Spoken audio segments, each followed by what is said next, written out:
everybody. Welcome to this episode of Alien Strand Podcast. I'm your host, Donald LEDESMA, and welcome to today's show. It's going to be an interesting one today, that's for sure. So we're going to start diving into this here in just a minute. But I want to welcome you guys to Alien Strand Podcast. I'm glad you guys made it to this podcast here today. You know, we're working hard, very hard on getting a lot of information to you guys as it comes in. All right. So, I mean, today's going to be, I'm going to be talking about some extraterrestrials and the children of extraterrestrials, right? But I'll get into that in a minute. But I want to welcome everybody to Alien Strand Podcast. I'm glad you guys are listening and watching out there. I'm actually on 4 or 5 channels right now, and just trying to get it going. We're actually live on the audio section as well, so catch us on Spreaker, iHeartRadio, Spotify, all those good ones that's out there. All right, so we've getting a lot of response on the middle part 3, the film. Now it's done. I'm just kind of doing the final editing touches. The people that were in the film were the first ones to see this film as it came out. All right. So we haven't checked it out. It'll be coming out pretty soon. I promise you guys for sure. All right. So, if you didn't catch our past podcast, check them out.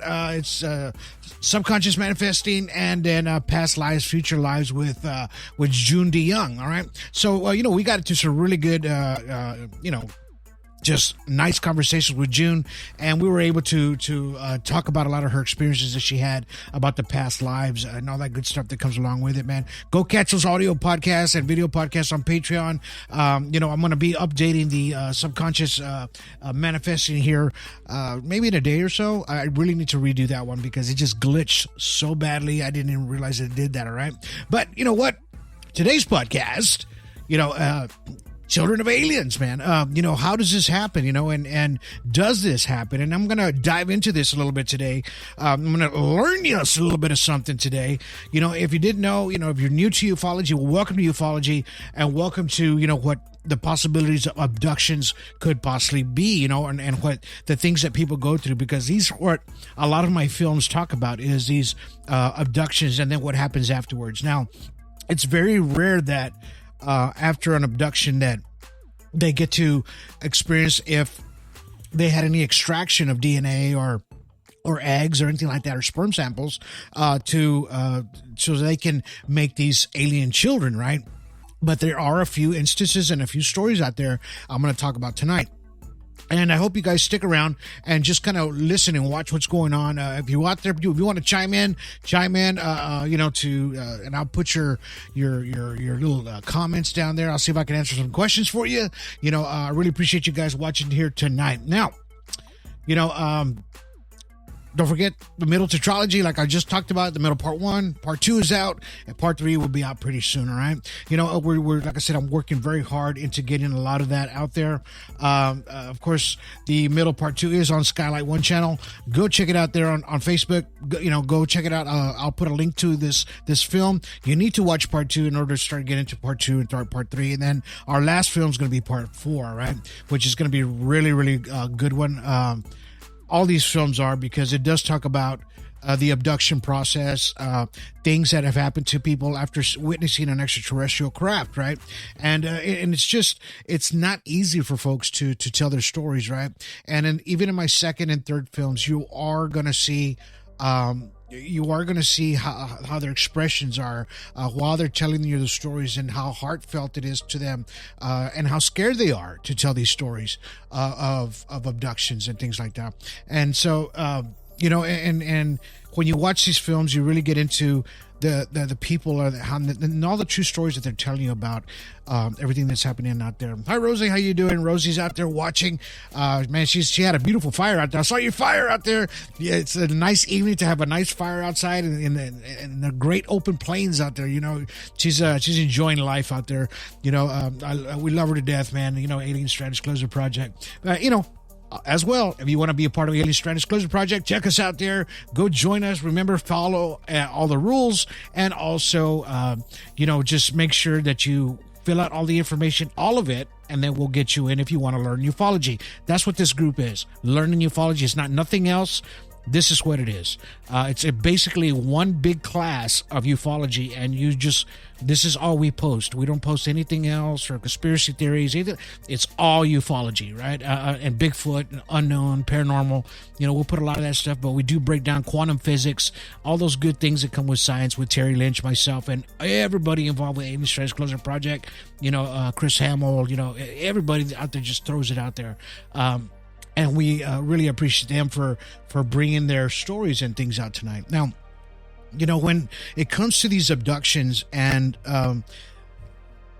for these people that were on my films, they a lot of them were different instances of exactly what happened to them. It wasn't all the same, right? Everything was just a little different. And and it's kind of hard for them to explain it, but it's got to be kind of hard for me to explain each story, but you'll see those in those films. Now, but there's a process that happens when these people do experience, or some that do get abducted do experience this as well, So, and this subject is very touchy. And a lot of people go through this, and it's hard for them to tell their stories of what happened to them. You know what I'm saying? So, a Facebook user says, I'm glad this subject is with children abduction by them. No stories are the same. And that's exactly right. No story is exactly the same. But, and there is a lot of processes that how this happens to people, on their, I hate to say it this way, but it's almost like a journey. Once these people get abducted, male or female, it doesn't matter. It doesn't necessarily have to be Rh negative. I know that Rh negative is the majority of a lot of these abductees that have come forward, right? These are the people that come forward. That's how they get these numbers, right, of abduction cases, right? So, but there's a lot of them that are female, of course, and there's a lot of egg extraction that happens to them. I've told stories about that in the past, and the hardest part is what comes next, or what comes after, right? After these abductions. So I'll put it to you this way. So this is how the process of an alien abduction usually happens in majority of 99% of the stories that you're going to hear out there of alien abduction, right? So alien abduction is not something to really play with. In other words, saying that, I know a lot of folks say, man, they come and take me any day. No, a lot of times you don't want that, because there's a lot that comes with it. It messes with your psychological being of yourself, right? Because something happened to you. Right. And it usually starts with visual, right? Visual is going to be the first thing that happens when you see a UFO craft in the sky, right? So you're going to be seeing the visual, right? And then usually after the visual, and this is by going by what I've studied on people and how this happens to them as far as the abduction process, right? So it's usually the visual that they see first, and then right after that, they usually go into some kind of paralysis state, and then there's an approach that comes along with it, right? So the approach is when these extraterrestrial beings or visitors, they will start coming up to the vehicle, or even if you're walking or if you're hiking, that this is exactly what you're going to see, right? So somebody out there says it's very beneficial to hear the other people's stories of abductions. It validates their experiences, and that's exactly true. And this is what we're here to talk about today. It's those experiences that people need to know, and how it counts, because it does count, right? And then after the approach, the paralysis state comes in, they come take you, and then the abduction process begins, right? Now, once you're in that last stage of the abduction itself, it's usually you're going to be in a paralysis or some kind of a sleep mode, right? To where you're not going to remember a lot of these things that have happened to people, because like on my third film, The Middle Part 3, we have one of our ASDP representatives. Her name is Regina Palmer. I mean, things happened to her as well, and she wasn't aware if it did happen. She saw their laser beams, she saw things that might have happened to her, and then until she woke up in pain the next day, that's what gave her the idea that something did happen, and then there was a dissection that happened with her, right? So these things are the processes that people go through when the actual abduction begins, right? And of course, we always see them in the films, things like that. And then they're usually pretty close, to what happens on an abduction, but sometimes in the films you see them, they're coherent, they're screaming, they're yelling, but most of the times they're in a state of paralysis, to where there's no movement whatsoever, in that actual abduction state, right? So it's one of those things, Mr. Cherry Lynch is out there from Oregon Research, and he's watching tonight, from the middle. He says hello to everybody. But it's while I was talking about this, these are the processes that happen to people. And you've got to remember, this is it, the visual, the approach, and then the abduction. So we have to learn of the exact things that happen, and this is like 99% of the time that this is what happens. They always remember, because after going through some kind of when they go through regression, a regression session, and then they start seeing the visual, they start seeing the approach, they start seeing the actual abduction as it was happening. So majority of the times their eyes are open, right? They're coherent, because they can hear everything that's coming and it's happening during this actual abduction, right? And these are the processes that happen, right? And for those of you that are new to this, just kind of think about that. When you start reading a lot of these stories, that this is exactly what happens to people, one by one, right? And I'm not here to scare anybody or do anything like that, but this is how my research and other people's research that I've read, that this is exactly what they experience, right? Or what they write down of exactly what happened to them, right? Of course, and then the next step is going to be the loss of time, right? Majority of the time they were saying that, like on my first film, he says, I was driving, it was daytime, and all of a sudden, the snap of my finger, it was nighttime. We lost 2 hours of freaking time, right? And this is exactly what happens during an actual abduction, right? And how do we, in other words, how do we wrap our minds around to know exactly what happened at this pivotal moment of time, right? To where we think, okay, maybe I fell asleep, or maybe I blacked out for that minute or so. And it's just one of those things that I haven't been able to, people can't still pinpoint the exact reason why the time is like, it's in a time lock. Let's just say that way, right? It's almost like in a time lock. Sometimes they get abducted and their watches just stop moving. Everything stops moving. Just think of it this way, like some sort of suspended animation, right?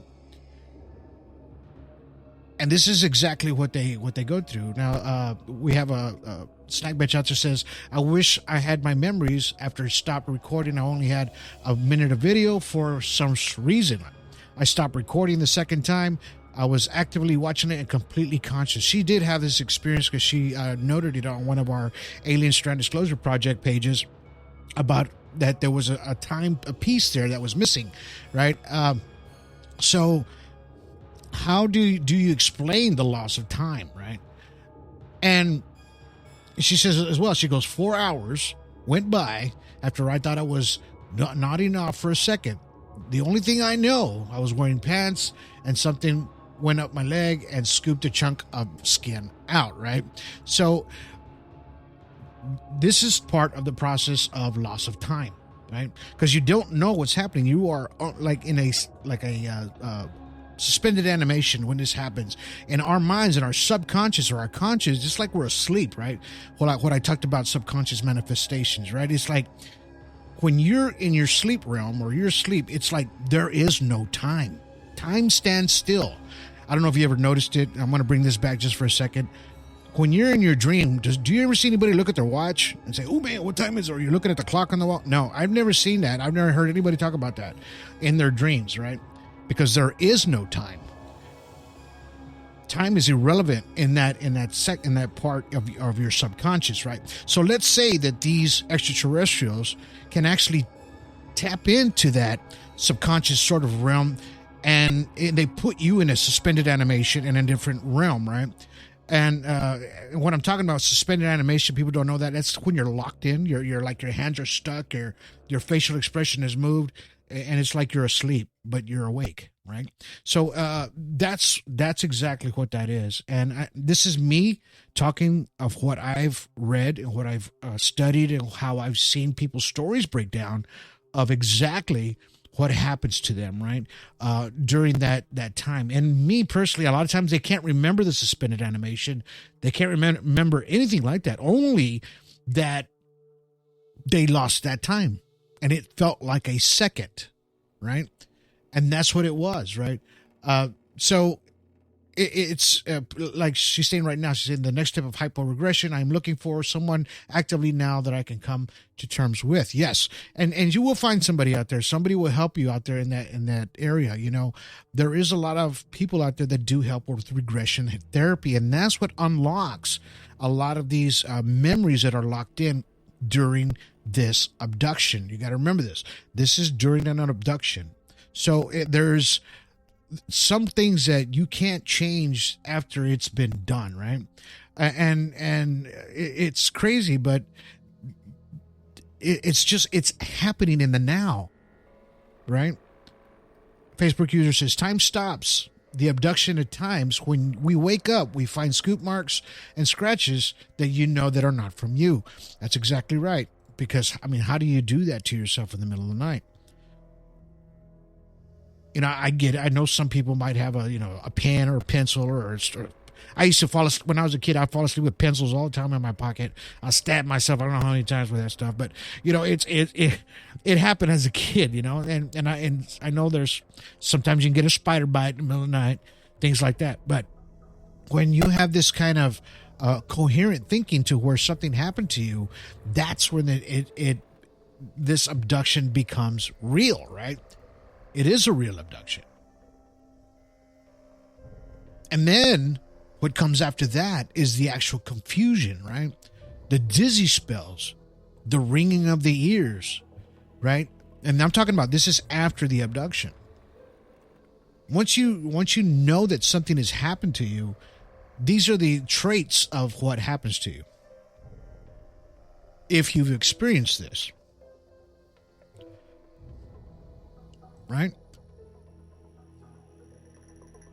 So it's almost like your navigation, let's just say the navigation in your body, right, of north and south and all that, it kind of goes wacko for a little bit because you're not able to comprehend what's happening to you. You're going through this confusion sort of state, right?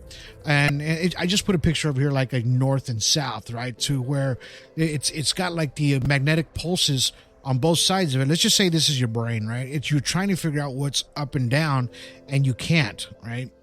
So, because this is what everybody experiences during or after an abduction, right? They get nauseous. A lot of times they'll have burns, knots on their skin, scoop marks, of course. And then, like I said, the constant ringing of the ears. And it can be excruciating for you in your ears. And this does happen. It happens to me. I know I'm a musician, but there's a lot of times to where I felt that when I was living in New Mexico, that maybe I experienced something that I was kind of hoping for, but then not hoping for, right? So now it's like I can't get out of it. Once I'm in it, I can't get out, right? And this is what pulls you in this direction after an abduction, right? It's like I always say in my podcast, once you see one, you can't unsee it anymore. And it gets stuck in your brain to where I got to find out what's wrong. I got to find out exactly what happened to me, and you start asking all these questions, right? And these are the traits of the actual abduction itself. And you're trying to figure out exactly, how do I get past all of that, right? Of course, we talked about the scoop marks. Snackbench always said she got some scoop marks as well, right? And these are them They get some little circle indentions at times, right? Where it's like something was pushed in or actually made you a mark on your body, right? I show a lot of these on my films because people need to see exactly what happens to folks during an abduction or after an abduction, right? Because it's not just, and I'm talking, what I'm getting into right here is the actual experience of the abduction and what comes with it. It's not going to be, hey, let me shake your hand. Let's go have a glass of tea. Let's drink a beer. Let's go talk. No, that ain't happening, man. None of that's happening. So the picture on the right you're seeing, this is from 3/28/2015. It shows a subject at the right hand on the top of the pic, at the top of the hand. It says the marks are 1 inch up from the wrist. And then they notice how the largest mark is almost square. You can see it. It's almost a square mark. And this was after an abduction. This is what they started getting. Almost a totally different color of the actual pigmentation of the skin, right? So this is what people go through. And this is what Regina Palmer went through. But hers was, they did an actual biopsy on her, right? So the biopsy with her, it was like they tore a piece of her flesh off, right? Or they cut a piece of her flesh off. And those are the traits of what happens to people during an abduction, right? Or after an abduction. And then how do you explain this to people when you wake up the next morning, right? You're like, man, how do I explain these marks on my body without people thinking I'm wearing a tinfoil hat or I'm crazy, right? How do you do that? You don't. A lot of people keep it to themselves. They take photos. I highly recommend you take any kind of photos of any special thing that you have on your body that that you didn't have before, right? If you woke up with it or you think this happened to you, take photos of it. Do a record of it, Facebook user says, we got them in the back of our knees and our thighs. People do that, and this is, they were white circles, not deep like those. And every abduction is going to be different. It's going to be a different extraterrestrial, right? It's going to be totally different of how the first one happened, right? Or if it's a different kind of extraterrestrial, we don't even know if it's, most of the times, the extraterrestrial that's going to do this, it's going to be a gray. The big eyes, the big head, the little small 4 foot, 3 foot tall grays. These are the ones of extraterrestrial being that are actually doing this from Zeta Reticuli, right? And these are the ones that are studying a lot of our human beings and our human DNA, and extracting a lot of DNA, eggs, sperm, things like that, so they can reprocreate, so they can make more of themselves because they are not able to do so. And this is what I read over the past. And then comes with the dreams of alien contact and symbols. This is after the abduction, right? So when usually majority of the people that do have this alien abduction will have a lot of dreams of alien contact, right? They'll see symbols. I've contacted a couple of people that have had close contact, in other words, like in a different realm with extraterrestrials, and they start drawing, these symbols. I think Mr. Richard Bowman, he was one of them that I had on my show. He's part of ASDP as well. He was actually drawing symbols because he was seeing these symbols. And it's a possibility that he could have actually been abducted as well. Now, it's hard to pinpoint the actual abduction itself because the burden of proof is always on who's ever telling the story, right? But you're trying to find the proof and trying to figure out if this did happen to a person. And everything that I'm telling you right now, this is the standard, the most 99 to 100% trait of the actual abduction, right? And this is exactly how this occurs in this, basically in this format, right? This is the format that it happens. And even the Betty Barney Hill story, she says she didn't get regression therapy. She goes, no, I didn't have to. It just came to me. It started coming to me little by little. Little by little. It came. It started. The dreams were coming. I started to remember. She goes, just wait. And that was one of them that I have on my podcast. She says, just wait. It'll come to you. You'll start remembering things that are happening to you without regression therapy. So, how do you, in other words, what she was saying that they when they abducted Betty and Barney Hill back in 1961, that they didn't wipe her memory. She was totally coherent through the whole thing. She said she was talking to them, everything, right? The only one that wasn't was her husband. He was under some sort of a trance or something like that, right? Which he got major post-traumatic stress disorder from it.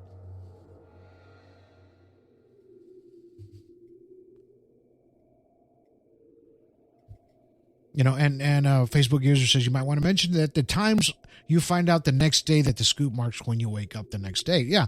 And it's hard though, but you try to figure out a lot of these things that do happen to people, right? And even to yourself. And how do you explain this, what happened to you, without breaking down, right? Or thinking people are people thinking you're crazy or some sort, and which is not the actual fact, right? I mean, we couldn't be telling this story 20 years ago. I talk about that all the time. They would think we're freaking nuts, right? But who was telling these stories back then, right? You know who was? George Norrie, Coast to Coast. He was telling a lot of these stories on AM radio. And he was able to talk to people, and they would tell their stories of, alien abductions or things that they would see. I know because I was a truck driver. I'd listen to all of this stuff while it was happening. At the time, the UFO phenomenon, the disclosure wasn't really out there yet, right? I mean, people knew about UFOs, but they just didn't know. Not like they do now. And then, this is the next step of what happens to probably about 10% of abductees. This doesn't happen to everybody. This only happens to like 10% that I've noticed. There's far few and in between stories of what happens next. Years later, after contact, they come and they show you the arrival and the visuals of children, right? That they used when they extracted eggs out of females or sperm out of males. They start telling you they start showing you the children.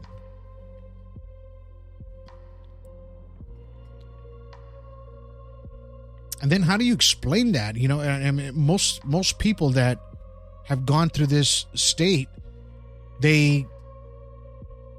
once they see this, they say these children look almost human, but they look different. They were weird looking, but I knew they were mine. I knew they were mine. And they had like tearful, experiences about it because they knew that they had a little boy or a little girl that were an actual extraterrestrial. That was a part of them, right? And I'm only talking 10%. That they get to experience this phenomenon or afterwards, after the abduction. I'm talking years later, 10, 15, 20 years later.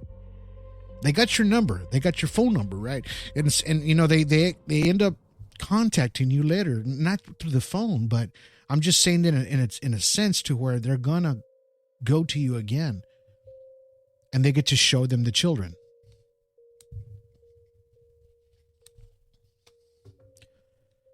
And there's a lot of studies. There was one study in England about this, right? And they actually made some kind of a report study of people that get abduction. I'm going to read a little bit of this to you. It says, the dilemma has been intensified by many reports involving apparent random abduction of ordinary citizens that are subjected to sexual violation, usually a part of laboratory-style breeding program. The abductors state the intention of producing the hybrid race of an offspring.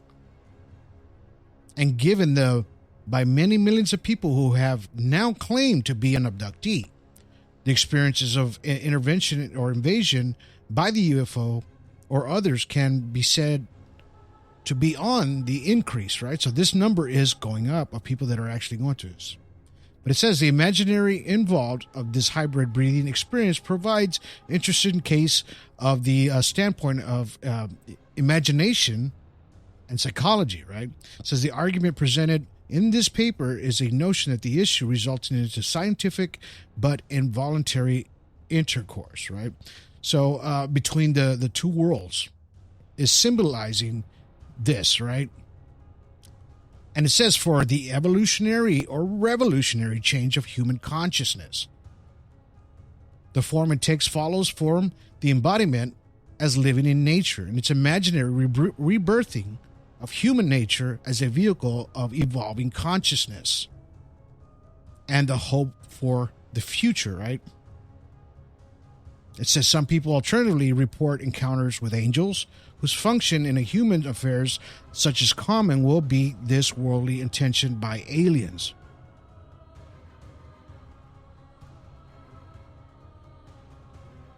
So, and then it also says, it follows by the question, but are these UFO phenomena actually real or not? Can it be answered with common sense form? Right? Can it be answered? I mean, we have evidence of what happens to people, and everything that's on there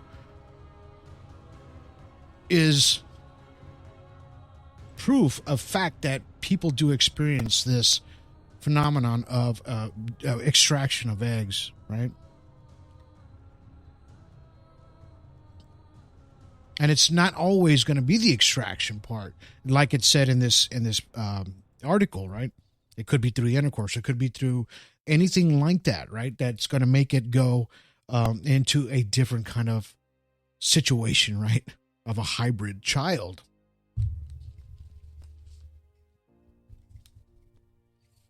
And most people, like I said, after they saw the children would come up to them and hold their hand and just talk to them telepathically, saying, I'm your son, I'm your daughter, it's okay. And they would all say that. They would say it. It's okay, right? But the regression part of the therapy, right? You start getting more regression. Once you start getting to the regression part of it, you start noticing that this isn't something that's going to be simple to remember at times, right?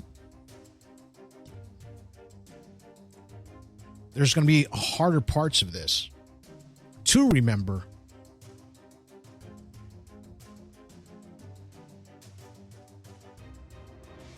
You know, some of this could be really traumatic for some folks to experience the actual abduction itself.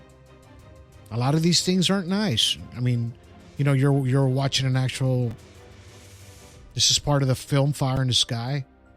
It was super traumatic from this guy, Travis Walton. Facebook user says, once it starts in for life, it may have some pause in between, but you always come back in another form, right? And this is where the PTSD comes in for a lot of these people that do experience this kind of phenomenon. Not the kind to where you're sitting there and you're kind of looking at people and you don't remember the actual examination, things like that. You know, he kind of regrets this. I heard Travis Walton talk about the trauma part of it. He says, maybe if I didn't fight like I did, maybe I would have had a different outcome. It wouldn't have been that bad, right? He says, and then it's just, maybe they were just trying to help me or some sort, you know. Maybe there was a different thought process of what they were going to do, right?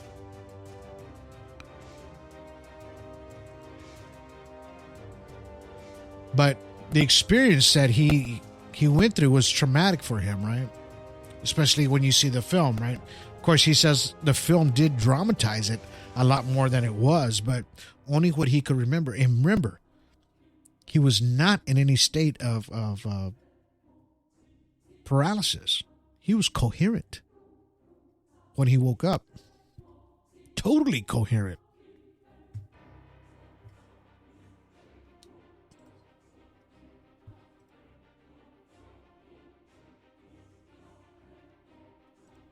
And that's the different part of people's abductions that they have and what they go through, right? You know, like I was talking before, the years after the years of contact, the children talk to them and they start telling them it's okay. It's okay. Don't worry. It's, in other words, like, it's not your fault. We're okay. Right? And then after that, they have assurances that everything is okay.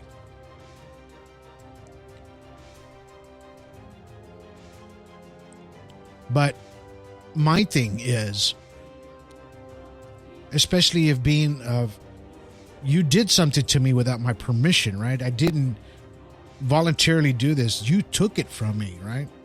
And basically, it's the same thing. And they're taking it from you again because they let you see the child and then they take the child from you, whether it's a part extraterrestrial or not. More than likely, it is going to be part extraterrestrial if you're sitting there looking at it. Facebook user says Dr. Mack was a pioneer of Bud Hopkins doing the regression and documenting this through the children were the biggest thing. I've seen drawings of images of children of what they saw. Humanoid with little hair.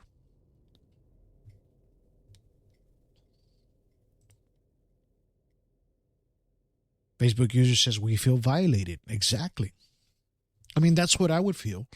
You know, if afterwards, this is what they took from you and then they take from you again. To me, it's more of it's going to hurt you more as a human being because we're human beings. We're compassionate. A lot of us are compassionate. You know, to especially with children and having children, as mothers with their children, fathers with their children, right? And that part was taken from you, right? So it's going to leave you that thought process in your head. What did they do to me and why did they do this to me? It wasn't a good thing, right? I don't like the feeling of the afterwards.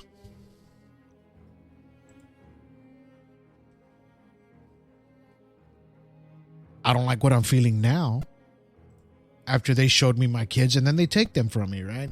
Knowing that they're not human, you won't be able to put them in society, right? Because what would happen? Probably the government would come take them from you. They're going to cut them up into all kinds of pieces, right? To try to figure out what they got there.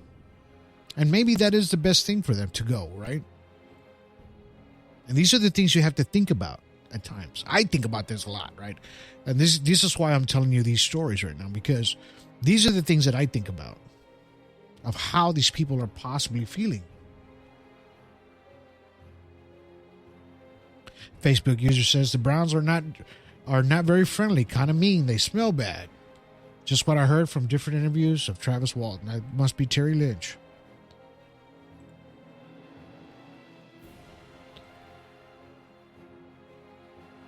Facebook user says, I saw a very pregnant woman on the table next to mine. This is an abductee.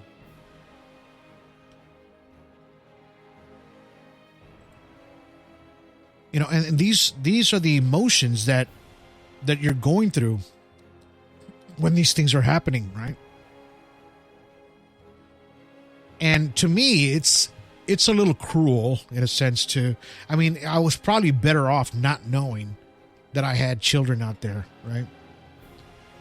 Of part of a hybrid or whatever.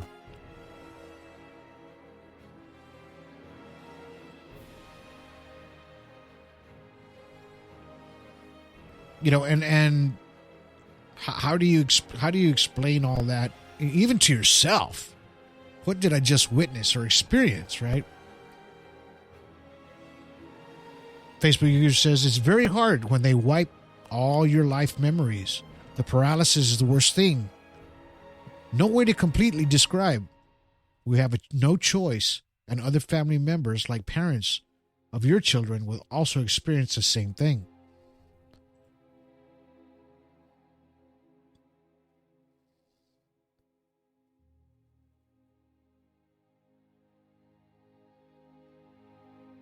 You know, these are the things that happen to people.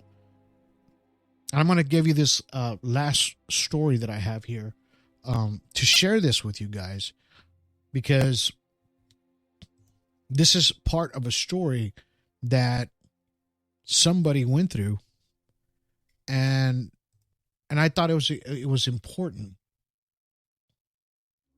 Facebook user says, sometimes I wish it was a dream.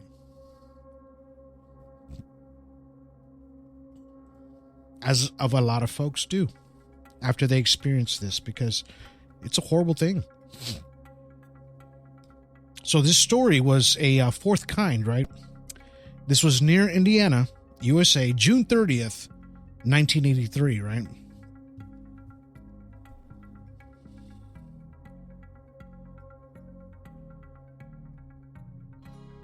So during the night on June 30th, Kathy Davis, in one of her late 20s, saw lights seamlessly, it says.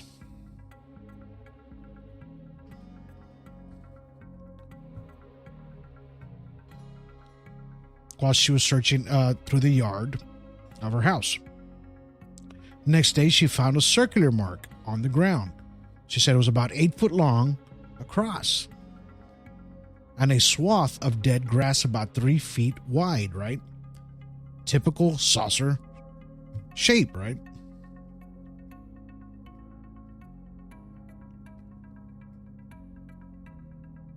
Later, she starts thinking that something had happened to her, right?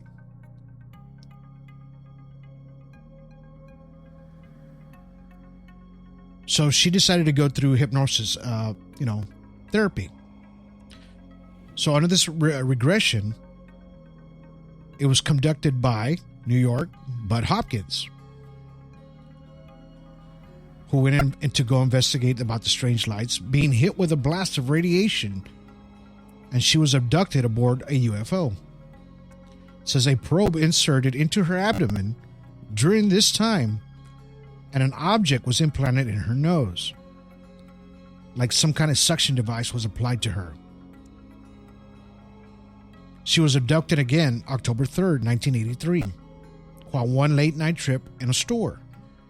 The aliens showed her a child that she described as not looking like them. But she didn't look like any other, they say. She looked like an elf or an angel.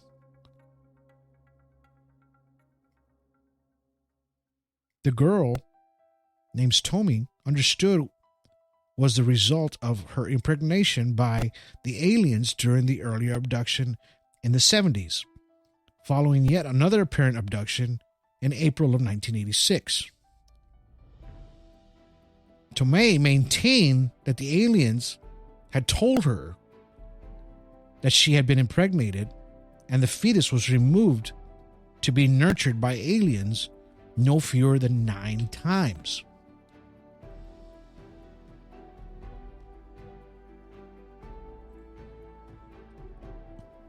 Right? So this is what she experienced as well.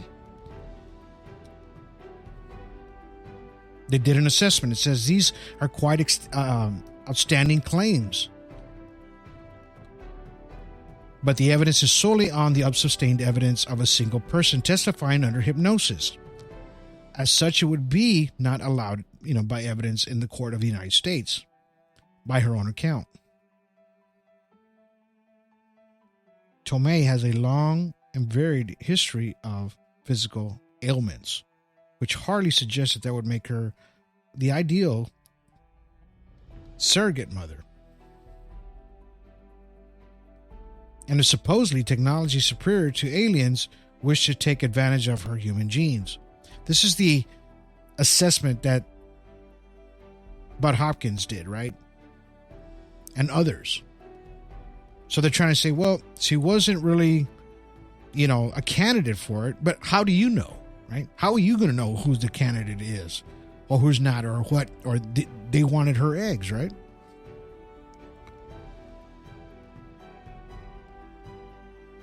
Facebook user says, when I was 8, 9, or 10, bloody noses were bad. Middle of the night, 30 minutes or more, just very, very bad.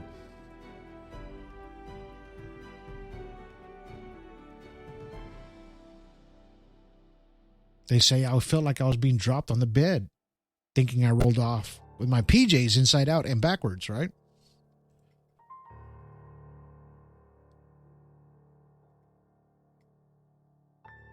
Says, so weird. I only got nosebleeds when I was in my first trimester. By then, they take my baby. And I wasn't pregnant anymore. Went through depression.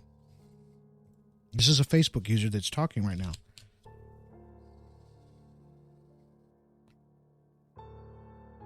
And they talked about the implants in her nose because they say that these implants are what, this is your tracking device, right?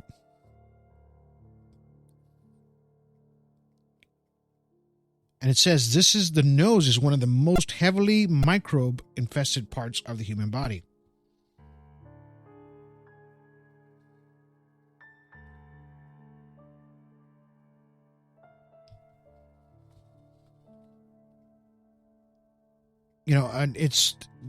And now I see it in different parts of the body, not just nose. I mean, they extract these, transmitters or probes from people's back, of course, the back of the leg, and the back of the thigh, and they have your muscle areas now.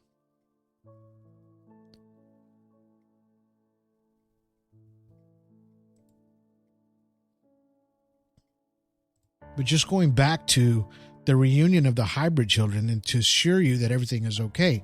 I mean, to me, it's, I don't know. Like I said, me personally, I would probably not want to know than to know. Because it would hurt me more to know that I had a, star child out there or whatever, that I didn't know anything about or how they were doing.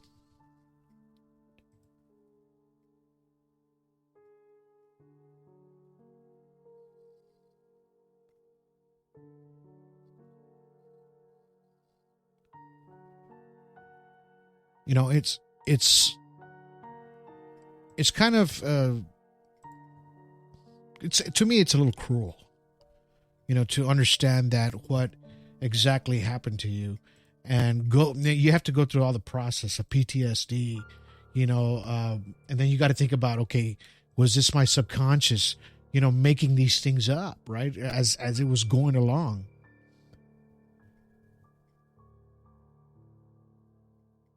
Or did I experience something, right? And this is what science always does. This is what doctors always do. They break this down into science more than to actual physical, right? Because when you have me personally, when you have physical evidence of something that has happened to somebody, you have the actual cuts, you have the time and date, you have witnesses stating they saw something, or if you had a witness with you, right? That, to me, that would give more of a concrete evidence of an actual abduction or things that have happened, right? Instead of thinking that the regression tapped into your subconscious. Now, I've heard this before, to where they think that a lot of regression therapy, when they tap into your subconscious, that you made this up all in your mind and you made all of it up, to where it's not true, right?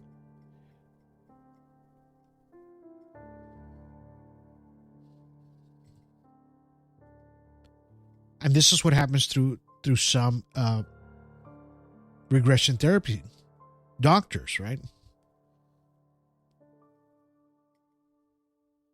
So they'll think it was just you, your subconscious, that did this, where it didn't happen. You know, once you have the body marks, right?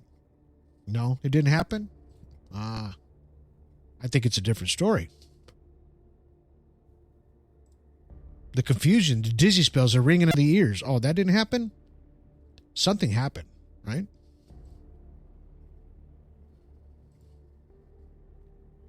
The loss of time. That didn't happen? Why did my watch stop? Why did it break? Why does the clock in my car still say the same time it does on my wristwatch, but the time at the house is totally different, right? So that didn't happen?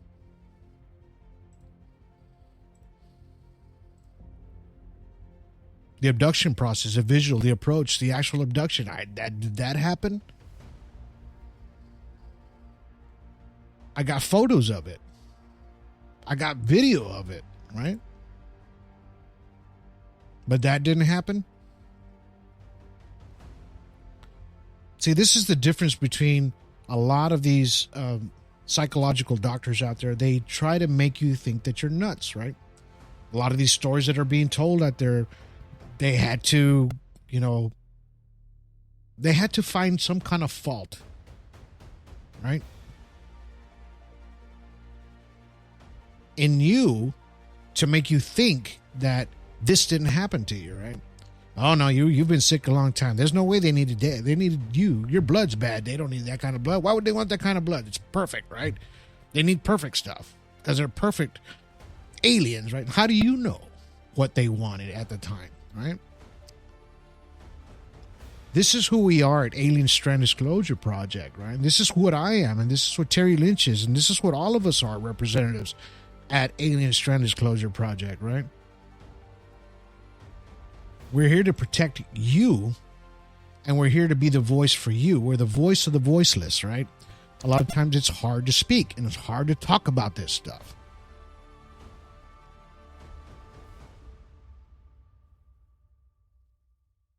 Facebook user says, my mom and I had missing time and missing miles driving down the road from Washington to Southern California.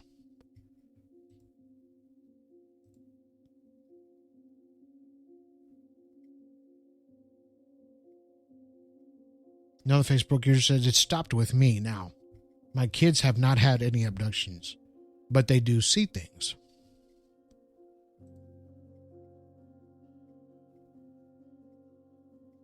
YouTuber Snackbed says, I read all of Bud Hopkins, but the government documents now say that they were missing fetuses. This came out recently. Wow. There you go. It only took, 30, 40 years for them to say that. I'm glad they did, because we need to know what's going on out there. We're seeing these UFOs, extraterrestrial crafts, almost every day, on a daily basis, all over the world. Then for us to explain to you what happens during an abduction process, right? And this stuff is not a laughing or joking matter, because I've personally, one-on-one, talked to a lot of these folks. I'm not saying I'm a Bud Hopkins or any of these guys, but I think my open mind is more open to more concrete evidence and to the facts to point the direction that it should go, right? Which is that way. And knowing that these, wonderful human beings, individuals, did experience something. Now, out of all of these folks out there, that I've talked to throughout the years, every single one of them has been a humbled, loving person, good people. When they talk to me about it, very scared. But they do know that we are all here for them, and to understand and to tell their stories.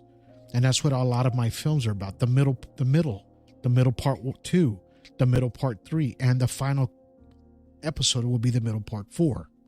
That's it. That's going to tell everything that all these films are going to tell exactly what you need to know about abductions, the process, the visuals, everything that's involved in an actual CE1, CE2, CE3, CE4.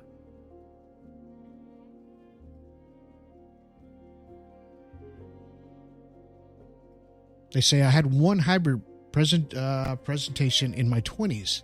There's nothing for years and years. Then I saw her again in 2020 when I demanded to know where she was. I guess they're talking about a hybrid child. Say this is messed up. Sometimes you feel helpless or just crazy.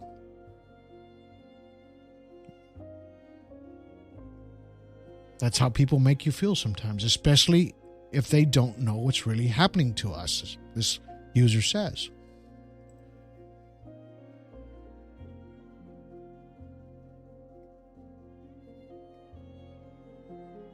Snackbish says, memories from my childhood have come back and forth. I've confirmed with parents. They found me as a small child everywhere but my bed. Now it's happening to my daughter. It would be painful to know I have a kid out there, right? And you just might.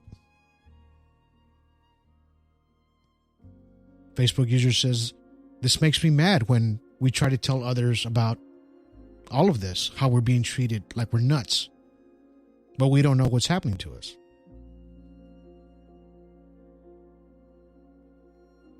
Those who have not had any like ours, in other words, experiences, will never understand unless it happens to them. And let's hope it doesn't happen to more people, because, you know, it does have some kind of mental anguish that comes along with this, right? This is exactly what happens.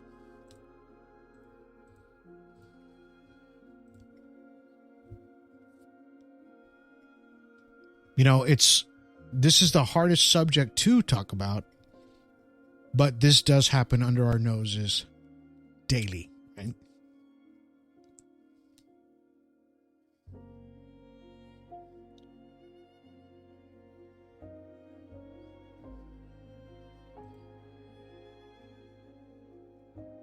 I mean, everybody's just chiming in right now because they want to talk about this. This is something that has touched many people out there, male and female, right?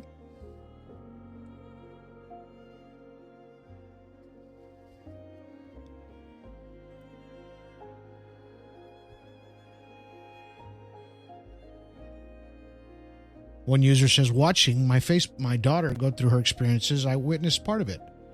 After they dropped her off, she ran to the window. We both saw the star shoot off. I didn't know what happened to her.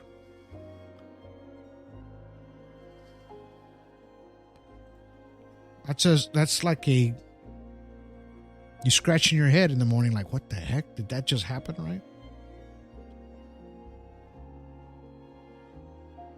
Terry Lynn says, we're going to try to make contact in the middle part 4. And you will see these folks that are on these films explain, and just look into their eyes when they're talking. Listen to their voices. Listen to the crackle of their voices. Listen to the scaredness of how they're explaining these stories. Because that's the important part. Knowing that they experience something beyond your understanding.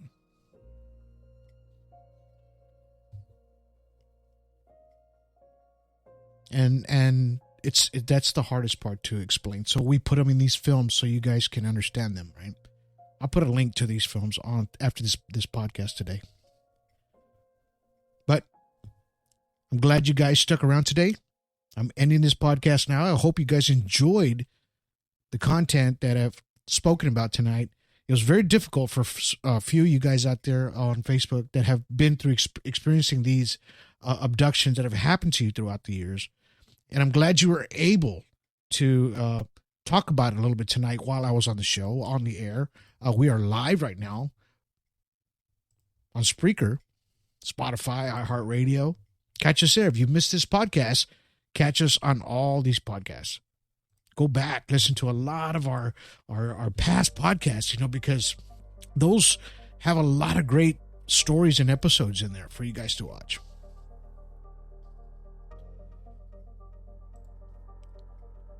I thought today was an important podcast.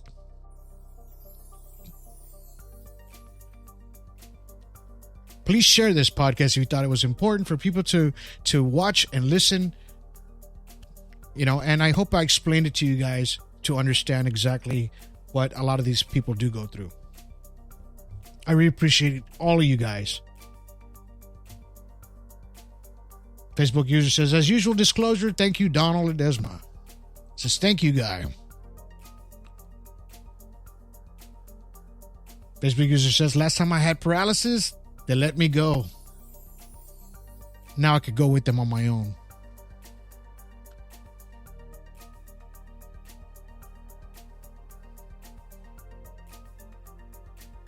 YouTube user says, sorry for the commenting so much. I wanted people to know that they aren't alone, and I'm fighting for disclosure for everyone, for my daughter's sake, for the most.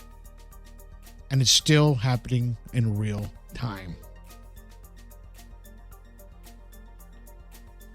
All of this is very important. Thank you guys. I appreciate you guys. Catch us on the next podcast. Until then, you guys have yourselves a good day. Have yourselves a good evening. And have yourselves a good night. We'll see you on the next one.